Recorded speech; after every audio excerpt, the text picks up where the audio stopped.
სამი კონკრეტული შიში არსებობს პრინციპში. გიცდია და გამოგსვლია. თუ უბრალოდ ხედავ რომ სხვანაირად არ გამოვა. ჩვენთვის მოცემული ხმები იყო ეს ნაძალადევად მოცემული ხმები. შიდა დემოკრატიული მექანიზმი თუ არსებობდა კოალიციაში, გარდატეხას შეიტანს პირველ რიგში ოპოზიციურ სპექტრში. რამდენად გქონდათ მცდელობა თვითონ კოალიციის შიგნით რომ რაღაცა შეგეცვალოთ. ნეიტრალურად განწყობილი ადამიანები დააკვირდება განსხვავებებს ოპოზიციას შორის და არ ჩათვლის რომ ყველა ერთი ნაგავია რა. ბადრი მოგესალმები, მადლობა ინტერვიუზე თანხმობისთვის. ჩვენი ამ რუბრიკის მიზანი არის ახალგაზრდა პოლიტიკოსების და არა მხოლოდ პოლიტიკოსების, ასევე ახალგაზრდა აქტივისტების გაცნობა საზოგადოებისთვის, თქვენი ხედვების და თქვენი სათქმელის გაჟღერება. მადლობა მოწვევისთვის თქვენ. პირველ რიგში დავიწყოთ ამ კითხვით, რატომ მოხვედით პოლიტიკაში? ხო, ჩემ შემთხვევაში პოლიტიკაში მოსვლის თავარი мотиваცია იდეაში გახდა ის პოლიტიკური გარემო, რომელიც ამ ქვეყანაში აქვს. მე როდესაც ჩავაბარე სამართლის ფაკულტეტზე, რაღაც პერიოდის მერე აღმოაჩინე, რომ ჩემი პროფესიით უბრალოდ რეალიზაციის საშუალება არ მექნებოდა ამ ქვეყანაში, იმიტომ რომ იქნება ეს პროკურატურა, იქნება ეს შინაგან საქმეთა სამინისტრო, თუ ეს იქნება სასამართლო სისტემა, თითოეული ამ მიმართულებით სისტემა იმდენად არის, ესე რომ ვთქვათ, გაუკუღმართებული. შეუძლებელია, რომ ამ პროფესიაში ადამიანი იყოს თავისუფალი და დავიწყე ფიქრი იმაზე, როგორ შეიძლება ეს ყველაფერი შესრულიყო. დავიწყე ძიება პოლიტიკური ინსტრუმენტების, რის საშუალებითაც მე შემეძლებოდა ზეგავლენა მომეხდინა ამ სფეროზე და ამ ხრივ გამოჩნდა გირჩი პოლიტიკური პარტია, სადაც ეს თავისუფლება მე მქონდა მე რომ შემეძლო მეკეთებინა ის რაც მინდოდა, მესაუბრა იმაზე რაც მინდოდა და ამ ხრივ არავინ და არაფერი მე არ ზღუდავდა, რაც იმ დროისთვის საკმაოდ იშვიათობა იყო ქართულ პოლიტიკურ სპექტრში პარტიები, სადაც ესე ადამიანი შეეძლო მისვლა ახალგაზრდას და მას როგორც ინსტრუმენტად არ აღიქვამდნენ და მას მხოლოდ ფასადის ფუნქცია არ გააჩნდა. იქ ადამიანები თანასწორად აღიქვამდნენ ერთმანეთს. ხო, ანუ საინტერესო საკითხი წამოჭარე ახლა შენ. გირჩი ქონდა რაღაცის მანდატი და რაღაც ცვლილებების კეთების საშუალება, ამის განცდა ქონდა და მეორეს მხრივ ცოტა ხნის წინ წამოხვედი კოალიციიდან, ცოტნესთან და ჩელესთან ერთად. რამდენად ქონდა იგივე განცდა, ან გუნდურობის განცდა მაგალითად კოალიციაში. და ერთი და იგივე მიზეზების გამო თუ წამოხვედით. ერთი და იგივე მიზეზების გამო წამოვედი, იმიტომ რომ ის რამაც გირჩი მოხიბლა თავის დროზე, რომ ჩვენ შეგვეძლო რაღაცა იდეებზე საუბარი და ამ იდეების გარშემო ადამიანების მოზიდვა და შემოკრება. კოალიცია ზოგადად სხვა მიზანზე იყო დაფუძნებული და ბოლო პერიოდში გირჩის პოლიტიკაც იყო შეცვლილი იმ კუთხით, რომ ჩვენ ომის შემდეგ ზოგადად ვთქვით, რომ და ჩავთვალეთ, რომ ეხლა აღარ არის ის დრო, როდესაც ესე იდეებზე საუბარის ფუფუნება აქვს პარტიებს იმდენად ეგზისტენციალური საფრთხების წინაშე დგას ქვეყანა, რომ უფრო სწორი ხომ არ იქნებოდა, რომ გვერდით გადაგვედოს ჩვენი იდეოლოგიური დაგირებული მიმართულება. მე ყოველთვის ფიქრობდი, რომ ეს იდეებზე საუბარს ზოგადად ალტერნატივა არ გააჩნდა, მაგრამ იმ მომენტში მეც ხო ჩემი აზრით მცდარად ჩავთვალე, რომ იმდენად ეგზისტენციალური საფრთხე იყო, რომ უფრო სწორი იქნებოდა თუ ამ ყველაფერზე თვალს დავხუჭავდით და თქვათ შევიდოდით იმგვარი ტიპის კოალიციებში ან გაერთიანებებში, რომლის მიზანიც იქნებოდა მხოლოდ ხელისუფლების ცვლილება, თუმცა აღმოჩნდა ისე, რომ ამ იდეების გარშე ეს ფიზიკურად არ გამოდის, ანუ განა იმის გამო წამოვედი თქვათ მე აქედან და ამ სტრატეგიაზე განა იმის გამო თქვი უარი ზოგადად რამე კომპლექსი მაქვს, რომ ჩემი პარტიის იდენტობა დაუთმო თუ ეს მართლა დიდ მიზანს ემსახურება, მაგრამ ყველაფერთან ერთად ეს არაეფექტური გზა არის, როგორც კი იდეაზე ლაპარაკს დათმობ და მხოლოდ იმის იმედად ხარ, რომ თქვათ ქართული ოცნების სიცუდეზე მითითებით კიდე არ შენ ხარდაჭერა მოიპოვა ადამიანებში, ხო, ამან არ იმუშავა და არჩევნების შედეგებიც ამის ერთ-ერთი სიმპტომი იყო მათ შორის. და ამაზე თვითონ შიგნით კოალიციის შიგნით რამდენად ქონდათ საუბარი. ანუ ეს ხო რაღაცა სპონტანურად მიღებული გადაწყვეტილება არ არის, ხო, ალბათ დიდი ხნის ფიქრის და განსჯის შემდეგ მიხვედით იმ მომენტამდე, როცა დარწმუნდით, რომ ჩვენი პოზიციის გატანა არ შეგვიძლია და განსხვავებული პოზიცია აქვს საერთო ჯამში კოალიციასთან. რამდენად ქონდათ მცდელობა თვითონ კოალიციის შიგნით, რომ რაღაცა შეგეცვალოთ? კი, ქონდა საუბარი ამის შესახებ კოალიციაში, იდეაში მე განსაკუთრებით ზურვასთან მქონდა ხოლმე ამის თაობაზე კომუნიკაცია, მაგრამ მაშინ ალბათ რამაც გაგვათამამა ზოგადად ოპოზიციური სპექტრი იყო რუსული კანონი. ჩავთვალეთ, რომ რუსული კანონი გახდებოდა საკმარისი არგუმენტი ადამიანებისთვის, რომ მათ ქართული ოცნების წინააღმდეგ მიეცა ხმა და ოპოზიციამ თითქოს არჩია ის, რომ ერთმანეთთან დებატებზე უარი გვეთქვა და ხო, გაზარმაცებისკენ უბიძგა და გვიბიძგა ოპოზიციურ სპექტრს და სანამ ირაკლი კობახიძე გამოვიდოდა 28 ნოემბერს და ესე ვთქვით ამოატრიალებდა მთლიანად რაღაცა საპროტესტო სურას არჩევნების შემდგომ ერთ თვის განმავლობაში ძალიან მწირი რაოდენობით დავდიოდით ოპოზიციური პარტიების მიერ ორგანიზებულ აქციებზე ადამიანები და ეს იყო ამის სიმპტომი, რომ ჩვენ სიამოვნებაში საკმარისი ნდობა არ ქონდა მოქალაქეების და ამ არჩევნებზე მიუხედავად იმისა, რომ გაყალბდა მნიშვნელოვანი ეს არჩევნები, მოქალაქეები თვითონ არ უცხადებდნენ რეალურ ხარდაჭერას ოპოზიციურ პარტიებს და ჩვენთვის მოცემული ხმები იყო ეს ნაძალადევად მოცემული ხმები, ესე რომ ვთქვათ და ხო არჩევნების შემდეგ როცა არ მოხდა ამ პროცესის იმგვარად გადააზრება, როგორ გადააზრებასაც მე ვისურვებდი, ხო შემდგომ უკვე დავიწყე ფიქრი, რა შეიძლებოდა შემეცვალა და ნუ მოვედი აქამდე რომ პირველ რიგში გავთავისუფლდი ამ პარტიული კონიუნქტურებისგან და მინდა რაღაცა ახალი შევქმნა. კონკრეტული ინიციატივა თუ გქონდათ ან შენ ან ჩელეს ან ცოტნეს რასთან მიგმართებით? აი განსხვავებული ხედვები რასთანაც გაქვთ მაგასთან დაკავშირებით. მაგალითად ჯაფარასგან განსხვავებით ცოტნე ყოველ შემთხვევაში ასე თulis და შენც ალბათ არ ვიცი თუ ეთახმები, მაგრამ რაც გავიგე ერთნაირი ხედვები გაქვთ ამასთან დაკავშირებით, რომ პროპაგანდის პასუხი უნდა გავცეთ მაგალითად ომის ნარატივს უნდა ვუპასუხოთ. მქონდა ამაზე ყოველთვის საუბარი, რომ მეტი უნდა ვისაუბროთ იმაზე, თქვა ჩვენ როგორ უსაფრთხოების სისტემას თავაზობთ მოქალაქეებს, რომ მოქალაქეებს განცდა ქონდეთ, რომ აი ივანიშვილი არ არის მხოლოდ ჩვენი თავდაცვის და უსაფრთხოების ერთადერთი ალტერნატივა, რასაც ივანიშვილი თავაზობდა ადამიანებს, იყო იდეაშეს კაპიტულაცია, ის რომ რა ბრწყინვალეც არ უნდა იყოს ჩვენ მიერ მოფიქრებული გამოსავალი, მათი პროპაგანდა იმდენად არის თავს მოხეულზე ადამიანებზე, რომ ამას აზრი არ აქვს და ჩვენი ნებისმიერი პასუხი პირიქით მათ პროპაგანდაზე დაასხამს წყალს. ანუ ამაზე ერთნაირი პოზიცია გქონდათ შენ ჩელეს და ცოტნეს?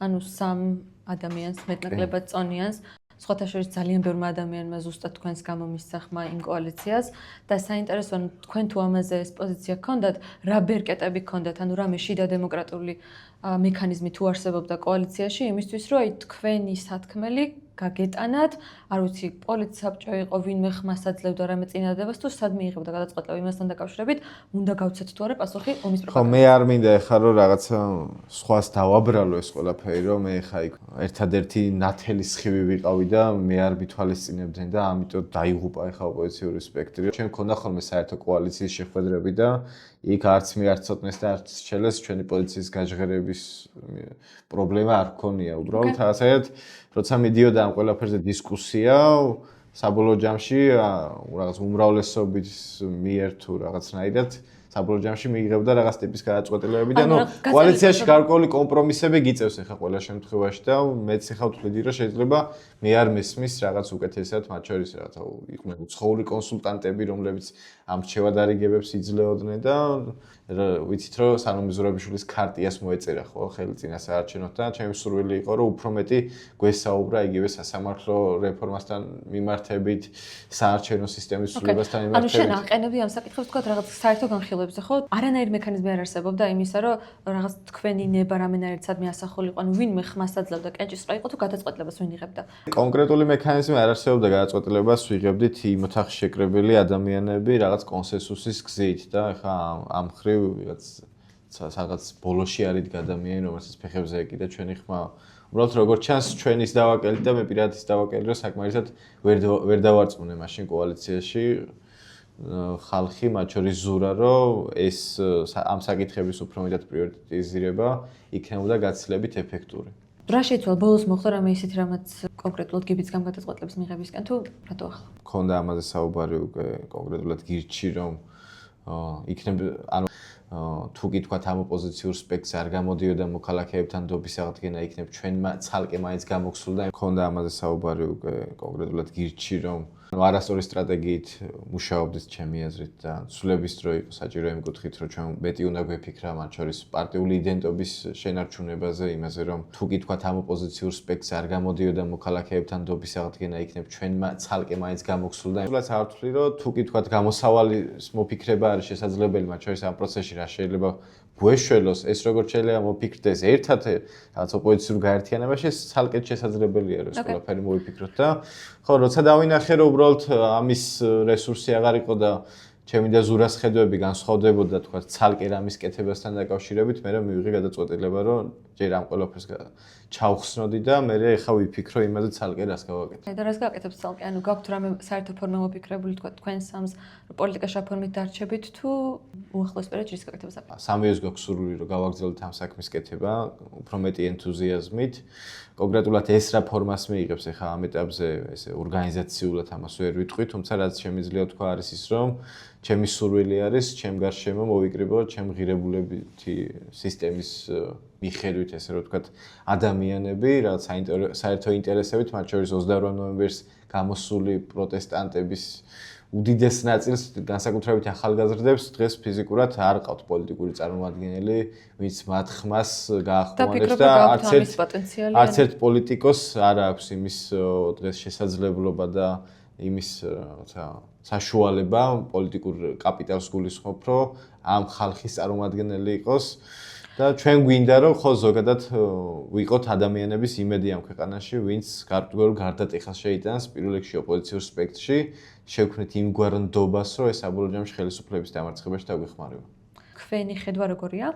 ოცნების მომხრეები უნდა გადმოიბიროთ და იმათ აუხსნათ რაღაცები თუ ახლა რაც ახსენეთ, ანუ ელექტორატი, რომელიც ეს არის დარჩენილი რაღაცა, არ ყავს თავისი წარმომადგენელი, ამათი ხმა უნდა იყოთ, იმიტომ რომ ცოტა განსხვავებული ელექტორატებია. ჩემი აზრით ესე ცალკე აღებული რომ ეხა კონკრეტული ფოკუს ჯგუფი გამოვყოთ ჩვენ და ეხა ამას დაუმიზნოთ და ველაპარაკოთ, ეს ძალიან ხელოვნური მგონია. ყველა ადამიანთან საუბარს ჩემი აზრით აქვს აზრი, ზოგან შეიძლება გაჭრას ამას, ზოგან არ გაჭრას, მაგრამ იმ ხალხზე ხაზის გადასმა, თქვათ, ვინც დღეს ჩვენ ჭკუაზე არ არის, მე არასწორი სტრატეგია მგონია, იმიტომ რომ ეს ხალხი ხა ვინც ჩვენ აქეთ ხარეს ვართ, ფაქტია, არ ვართ საკმარისი ცვლილებისთვის და გაცილებით დიდი კონსოლიდაცია მგონია საჭირო იმისთვის, რომ ჩვენ ცვლილებამდე მივიდეთ. ამგვარი ტიპის კონსოლიდაცია თუ არ მოხდა, არც ქუჩაში გამოვაცვლება, არც არჩევნების გზით, მაგრამ მე ორივე სიმჯერა, ანუ თუ კი ამხელა ტიპის კონსოლიდაციას ჩვენ შევძლებთ, არჩევნების გზითაც გადახევადი მგონია ქართული ოცნება და ქუჩაში თუ მართლა თუ ამდენი გამოვალთ და ჩვენ მიუწვდებით იმ ადამიანებს, რომლებსაც დღეს შიშები აქვთ გარკვეულწილად, რომ ამ პროტესტს შემოვერთდნენ,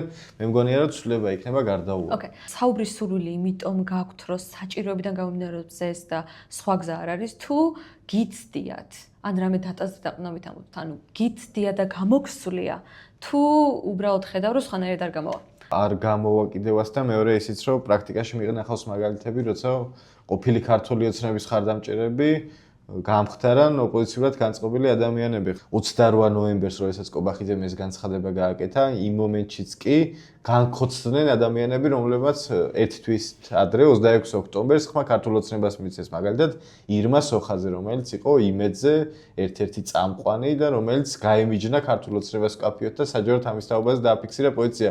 ეს არის კონკრეტული მაგალითი იმის, რომ გარიყვა ამ ადამიანების და ყველასთვის რუსების და მოღალატეების დაძახება, ყველას ეს ერთ ქვაბში ჩაყრა და მოხარშვა, ეს პირიქით უფრო მეტად უკან გვიბრუნდება, იმიტომ რომ პირიქით იმათ კონსოლიდაციას ახდენს. ჩვენ მაგის არ მჯერა, რომ მარტო ჩვენ შეგვიძლია გავიმარჯვოთ. ან თუ გავიმარჯვეთ, ან ყველა ერთად ვიმარჯვებთ, თუ მარცხდებით, მე ამ ადამიანებს ხშირად ვეუბნები, რომ მაშინ ერთად მარცხდებით. ოკეი. ოღონდ ეგ არ არის პროპაგანდის წინააღმდეგ წარმატებული მუშაობის მაგალითი, ხო? ეგ არის იმის მაგალითი, რომ ოცნებამ რაღაცა დააშავა და ვიღაცამ მერე ეს უფრო მწვავედ აღიქვა, ვიდრე მანამდე აღიქონდა მიმდინარე პროცესებს და ამის გამოცდილება თუ გქონიათ, აი ოცნების მომხრესთან საუბრის და რაღაც პროპაგანდის ჩამორღვევის მაგალითად. გუშინ და გუშინ წინ ესე ხა არ მქონია, რომ მაგალითად ესე ველაპარაკები ქართული ოცნების ხარდამჭერას და უცებ მან შეიცვალა თავისი პოზიცია. თუ კი არსებობს ერთი ადამიანი მაინც, რომელსაც შეიძლება ეს არგუმენტები მე გაუბათილო და მან აზრი შეიცვალოს, მე ეს უნდა ვცადო, მინიმუმ უნდა ვცადო, თორე თუ არ ვცდით, მაშინ მე როგორც პოლიტიკოს ფუნქცია მეკარგება ამ საქმეში. ქართული ოცნების ხარდამჭერი არ არის ქართული ოცნებასთან ღირებულებითად დაკავშირებული ამორჩეველი. მას უწევს ქართული ოცნებისთვის მხარის დაჭერა. სამი კონკრეტული შიში არსებობს პრინციპში. ერთი ეს არის ნაციონალური მოძრაობის მობრუნების შიში, რაც ჩემი აზრით შინაარსობრივად რევანშიზმის შიშს გულისხმობს, რომ ეხლა თუ ცვლილება მოხდა, ესენი დამერევიან და დედას მიტირებენ. მეორე შიში არის ომის შიში, რომ რაღაცა რუსეთი ჩვენი მეზობელია და რაღაცა ავტობანთან ძალიან ახლოში დგანა ტანკები და კაცმაერც ისინი რასწავენ და მესამე არის ეს ეროვნულობის დაკარგვის შიში, რომ რაღაცა კასპში გაპიდარასტებისგან იცავს თითქოს ქართული ოცნება მის ხარდამჭერებს და ეს არის შიშები, რომელზეც ქართული ოცნება ეფექტურად მანიპულირებს და ჩვენ ამ შიშებს უნდა მოვფიქროთ აქედან გულწრფელი და მართალი პასუხები. თქვენს იდეებს ხო რამდენად აქვს ოცნების მხარდაჭერების გადმობირების პოტენციალი. აი მაგალითად რამდენად გაქვთ სიცხადის შეტანის პოტენციალი თქვენი აზრით, აი ზუსტად მაგ პროცესში, რომ სტატუს-კვო ამომრჩევლებმა უარი თქვან სტატუს-კვოზე, ეს ხო მარტო იმ შემთხვევაში მოხდება, თუ ოპოზიციაში იქნებიან ვიღაც ლიდერები, პოლიტიკოსები, რომლებიც ცხად ხედვას შესთავაზებენ მომავალთან დაკავშირებით. ჯერჯერობით, როგორც ოპოზიციურ ელექტორატს აქვთ ამასთან დაკავშირებით პრეტენზიები და წუხილი, რომ ესეთი ცხადი ხედვა არ არსებობს, ისე მით უმეტეს აქვს სტატუს-კვო ამომრჩეველს, რომელიც მით უმეტეს არ გადმოვა შენ მხარეს, ხო?